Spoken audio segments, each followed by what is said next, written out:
கர்நாடக மாநிலம் தர்மஸ்தலா கோயிலை சுற்றி புதைக்கப்பட்டதாக கூறப்படும் பெண்களின் சடலங்களை தோண்டும் பணியில் 11வது இடத்திலிருந்து 100க்கும் மேற்பட்ட எலும்புகள் மீட்கப்பட்டுள்ளன.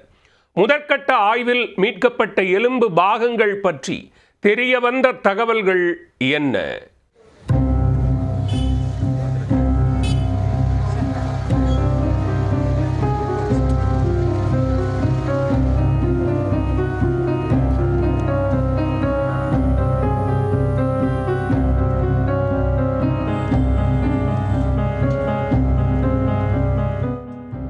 கர்நாடக மாநிலம் தட்சிண கன்னடா மாவட்டத்தில் அமைந்துள்ள கோவில் நகரம் தர்மஸ்தலா.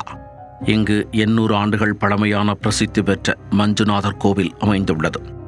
நாள்தோறும் ஆயிரக்கணக்கானோர் வந்து செல்லும் இந்த கோவிலில் கடந்த 1995ஆம் ஆண்டு முதல் 2014ஆம் ஆண்டு வரை பணியாற்றிய தூய்மை பணியாளர் ஒருவர் பகீர் கிளப்பும் தகவல் ஒன்றை காவல் நிலையத்தில் தெரிவித்திருக்கிறார்.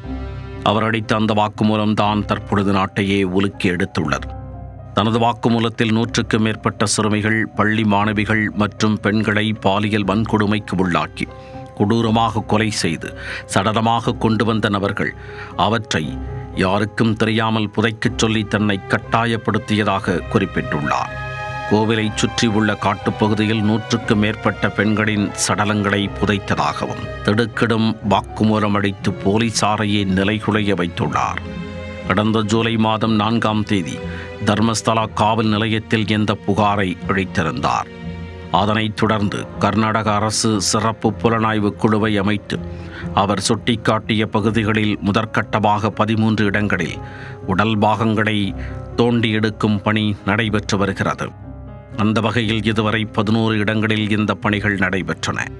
முன்னதாக 6வதாக சுட்டிக்காட்டிய இடத்தில் ஏற்கனவே சில எலும்புக்கூடுகள் கண்டெடுக்கப்பட்டது பரபரப்பை ஏற்படுத்தி இருந்தது. திங்கட்கிழமை 11வதாக சுட்டிக்காட்டிய இடத்தில் தோண்டும் பணிகளுக்காக 20 பணியாளர்கள் சென்றிருந்தனர். இருப்பினும் புகார் அளித்த தூய்மை பணியாளர் திடீரென அருகிலேயே சுமார் 100 மீட்டர் தொலைவில் வேறு ஒரு இடத்தில் தோண்டுமாறு கூறியிருக்கிறார். ஆனால் தோண்டும் இடம் கடைசி நேரத்தில் மாற்றப்பட்டது.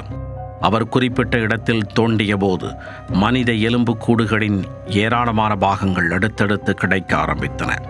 காலை 11:30 மணி முதல் மாலை 6:15 மணி வரை நடைபெற்ற இந்த தோண்டும் பணியின் போது 100க்கும் மேற்பட்ட எலும்புகள் கண்டெடுக்கப்பட்டதாக கூறப்படுகிறது. அதில் ஒரு மண்டை ஓடும் ஒரு நீண்ட முதுகுத்தண்டு எலும்பும் இருந்ததாக கூறப்படுகிறது.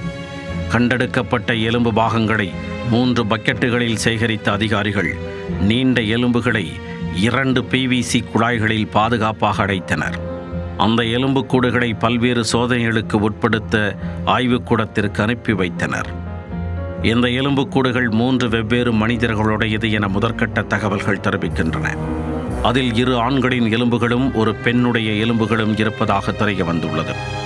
அதே இடத்தில் ஒரு மரத்தில் 6 அடி நீளம் கொண்ட ஒரு புடவையும் கண்டுபிடிக்கப்பட்டது. 6வது நாளாக தோண்டும் பணியில் 100கணக்கான மனித எலும்பு பாகங்கள் கண்டுபிடிக்கப்பட்ட சம்பவம் இந்த விவகாரத்தில் மேலும் பரபரப்பை கூட்டியுள்ளது.